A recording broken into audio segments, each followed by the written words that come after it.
In Gaza, over 52,000 people are dead according to reports. 500,000 are starving. Children are dying of hunger in a modern-day famine engineered through blockade and indifference. قطع 1000 قطعة لدرجة إنه كان نفسي أصرخ للعالم كله انقذوا بنتي من الموت، انقذوا. وعملت مناشدات وطلعت في مناشدات عشان ينقذوا بنتي، بس ما حدش غير رب العالمين هو اللي أنقذها من وحشية العالم كله. مش أنقذها بس إنه من المرض اللي هي فيه ولا إنه من سوء التغذية، أنقذها من وحشية العالم كله، من المجاعة، من الحصار. Yet, Israel keeps getting billions in Western aid. At the same time, Pakistan, an epicenter of terror financing, is rewarded with IMF bailouts just days after another attack in Kashmir. And India? Lectured for retaliating. Why does the West bankroll killers and isolate nations that dare to defend themselves? Hello and welcome. You're watching Statecraft with me, Geeta Mohan.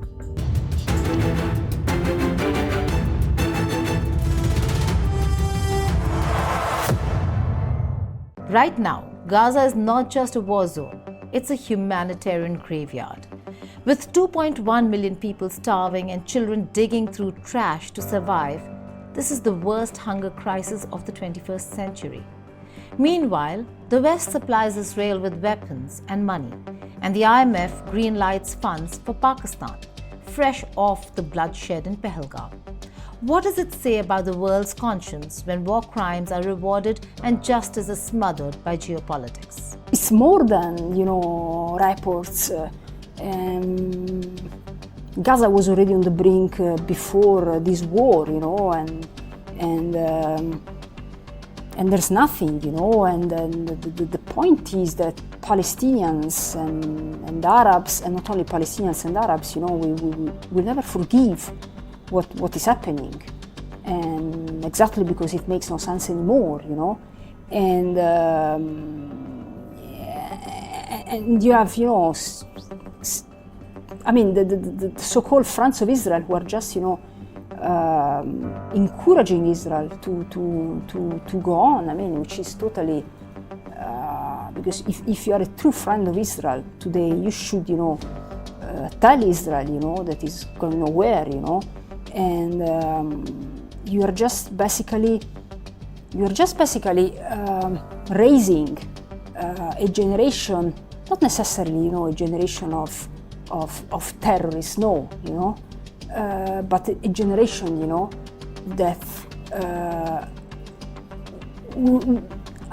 a generation of fighters, a generation that, will never want to have anything to do with you. And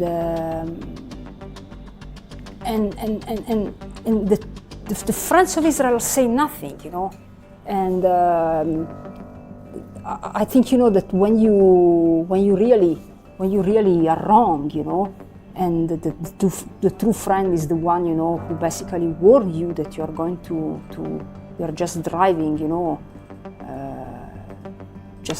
full speed toward them. Gaza is dying, slowly, cruelly, and in plain sight.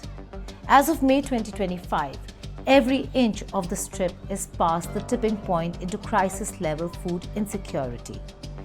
Nearly 500,000 people, 22% of the population, are already in famine's deadliest phase. IPC Phase 5. They're not just hungry, they're starving. Parents are feeding their children leaves. Families sell their doors for scraps. 57 children have already died due to hunger-related causes. Thousands more theatre on the brink. But this isn't some unfortunate natural disaster. It's an engineered famine. Since the 2nd of March 2025, Israel has imposed a total blockade on humanitarian aid. No food, no fuel, no medicine.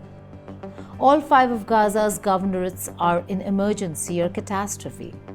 Israel has attacked 686 healthcare facilities, wiped out 93% of water treatment infrastructure, and destroyed 85% of Gaza's farmland. The UN says Israel is using food as a weapon of war. That's not just a war crime, it's premeditated starvation.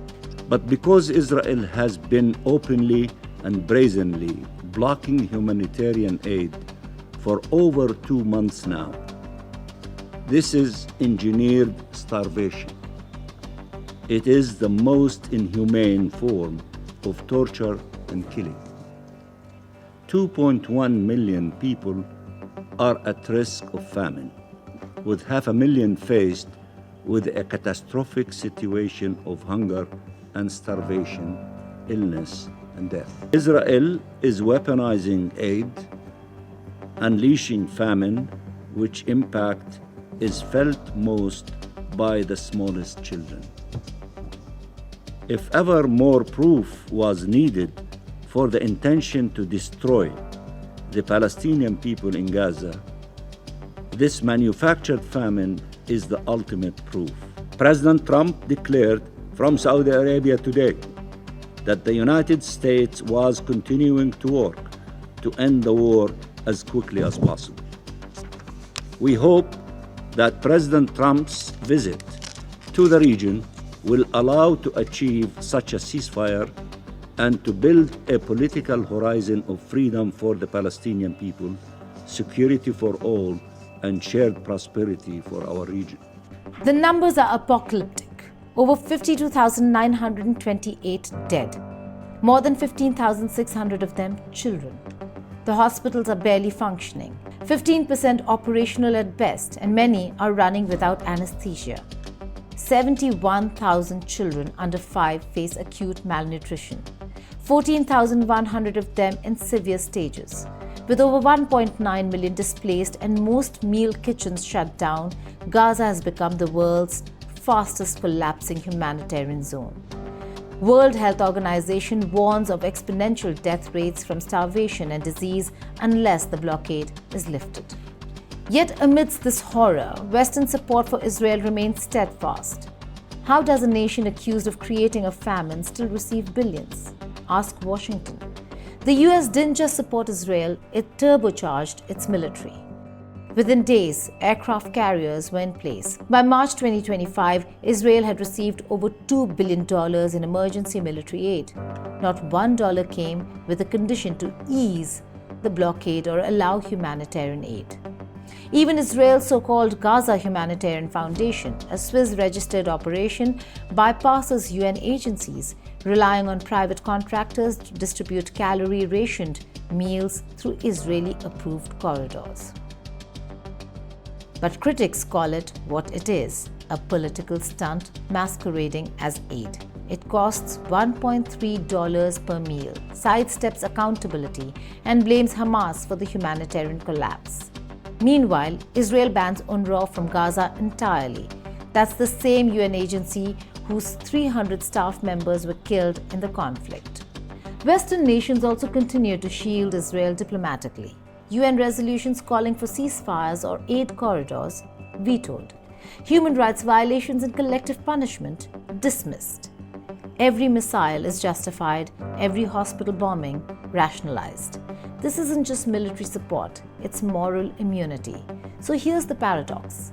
Gaza starves and Israel profits. While Gaza burns, let's pivot east. In April 2025, 26 civilians were murdered in a brutal terror attack in Pahalgam, Kashmir of India. All evidence pointed to Pakistani-backed militants. In response, India launched Operation Sindoor, striking 9 terror camps across the border. It was surgical, strategic, and necessary. And how did the world respond? By asking India to show restraint. While the US and UN issued the usual watered-down condemnations, there was no action, no sanctions, no support, no solidarity. Instead, the IMF stepped in for Pakistan. Just days after the Pahalgam massacre, the IMF approved a $1 billion bailout for Islamabad. Never mind that Pakistan's military-industrial complex has long been linked to terror proxies. Never mind that its economy is run by generals, not reformers. Never mind that India, the victim, formally abstained from the IMF vote in protest. The West, led by the US, strong-armed the IMF into rewarding Pakistan once again. This isn't a one-off. since 1958, Pakistan has received 23 IMF bailouts. It continues to fund terror outfits under the garb of strategic depth in Kashmir and Afghanistan. A 2021 UN report even noted that Pakistan's military dominates the economy and uses foreign funds to bankroll proxy wars. Yet, the dollars keep flowing. Accountability, zero. Now look at India, a democracy, a country that's never defaulted on IMF loans, a nation fighting cross-border terrorism for decades. After Pahalgam, it exercised its sovereign right to strike back. It targeted terror launchpads, not civilian areas. But instead of praise, India received patronizing lectures. Western media framed India's counter-terrorism strike as escalation. Think tanks called it a regional flashpoint. The UN asked for dialogue. And the IMF? It approved Pakistan's bailout as if nothing happened. Not a word about terror funding. Not a mention of accountability. This silence is complicity. India's abstention from the IMF vote was more than symbolic. It was a cry of protest against a system that punishes self-defense and rewards violence. Defense Minister Rajnath Singh didn't mince words. He accused the IMF of indirectly funding terror and reiterated that counter-terrorism is now central to India's national doctrine. साथियों, आपने पाकिस्तान में मौजूद terror infrastructure के खिलाफ प्रभावी कार्रवाई की है, मगर पाकिस्तान फिर से इस कोशिश में लग गया है कि ध्वस्त हुए आतंकी ढांचे को फिर से खड़ा किया जाए। वहां की सरकार पाकिस्तानी आम नागरिकों से लिया गया टैक्स जैशे मोहम्मद जैसे आतंकवादी संगठन के आका मसूद अजहर को करीब 14 करोड़ रुपए देने में खर्च करेगी, जबकि वह यूनाइटेड नेशंस डेजिग्नेटेड टेररिस्ट घोषित हो चुका है। इतना ही नहीं, लश्कर-ए-तोयबा और जैशे मोहम्मद के बुरुज के और बहावलपुर स्थित टेरर इंफ्रास्ट्रक्चर को फिर से खड़ा करने के लिए पाकिस्तान सरकार ने आर्थिक सहायता देने की घोषणा की है, लेकिन निश्चित रूप से इंटरनेशनल मॉनेटरी फंड से आने वाले $1 बिलियन के बड़े हिस्से को टेरर इंफ्रास्ट्रक्चर को फंड करने में इस्तेमाल होगा, ऐसा मेरा मानना है। क्या यह नेशनल मॉनेटरी फंड IMF द्वारा, जो कि एक इंटरनेशनल ऑर्गेनाइजेशन है, उसके द्वारा इनडायरेक्ट फंडिंग इसे नहीं माना जाएगा? मैं दुनिया के लोगों के सामने यह सवाल रखना चाहता हूं। इसलिए मैं मानता हूं कि आज के समय में पाकिस्तान को किसी भी तरह की आर्थिक सहायता टेरर फंडिंग से कम नहीं है। भारत यही चाहेगा कि IMF पाकिस्तान को अपनी $1 बिलियन की असिस्टेंस पर वह पुनर्विचार करे और आगे भी किसी भी तरह की सहायता देने से IMF परहेज करे। भारत नहीं चाहता जो फंडिंग हम IMF को करते हैं वह डायरेक्ट या इनडायरेक्ट किसी भी तरीके से पाकिस्तान या किसी भी देश में टेरर इंफ्रास्ट्रक्चर को बनाने में वह इस्तेमाल की है। Why does Israel get billions while starving an entire population? Why does Pakistan get bailouts while exporting jihad? Why does India get sidelined for fighting back? The answer? Geopolitics, not principles. Israel is America's outpost in the Middle East or West Asia. It shares intelligence, provides basing rights, and buys Western arms. It is, as one analyst put it, the fortress in the sand. The US and EU also account for 45% of Israel's arms exports. This is a business, not a brotherhood. Pakistan? It's too dangerous to fail. A nuclear state, a supposed counterweight to Taliban-run Afghanistan and Iran. A pawn in the US-China great game. Never mind that it harbors jihadists. Its location makes it indispensable. India, though, it's valuable but inconvenient.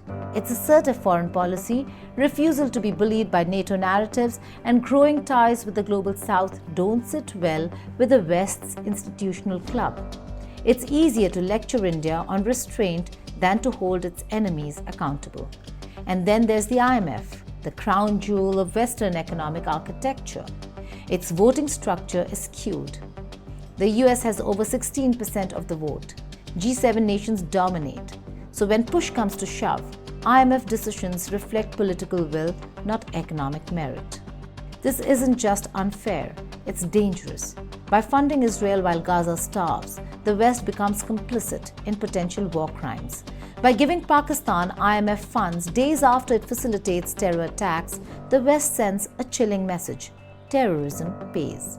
And by abandoning India, the world's largest democracy, in its hour of need, the West alienates a vital partner in the global fight against extremism. India isn't just protesting, it's pivoting. Growing cooperation with Russia, stronger BRICS alignments, and a vocal stance against Western duplicity all point to a new world order forming. One where the global South no longer begs for Western approval but builds its own institutions. The IMF and the West risk losing moral legitimacy, not just in New Delhi, but across capitals in Africa, Southeast Asia, and Latin America. The world is watching. Gaza's famine is not just a humanitarian crisis, it's a test of conscience. Pakistan's terror funding is not just an Indian issue, it's a test of global resolve. And India's retaliation is not just self-defense, it's a reminder that democracies can bleed too. The West and IMF have chosen their sides: money for murderers, silence for victims. But history has a habit of remembering who funded famine, who fueled terror, and who looked the other way. So the real question is, when the bodies are counted and the hunger maps filled in, will the West still recognize its reflection in the mirror, or will it be too late to reclaim its moral soul? Before we end this, we leave you with these images from Gaza. Thank you for watching Statecraft.